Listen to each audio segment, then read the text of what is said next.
من أكتر من 100 سنة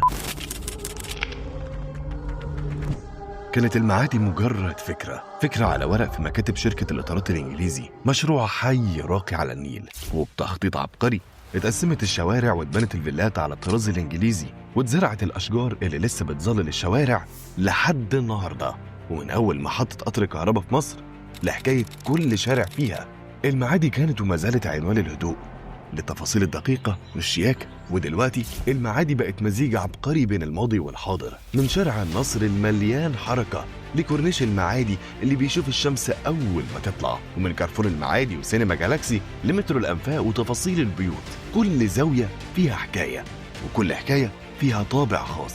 بس دلوقتي المعادي على موعد مع حكاية جديدة، مشروع هيغير خريطتها من جديد، فرع جديد وضخم بينضم لفروع عبده الأمير بعد نجاحه في طنطا، أكتوبر، الشيخ زايد، التجمع الخامس ومدينة نصر.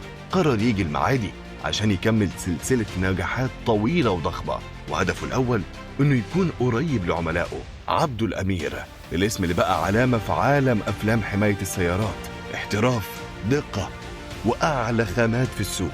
وفرعنا الجديد في المعادي معمول عشان يبهر ويغير المفهوم. عبده الأمير، حماية تليق بعربيتك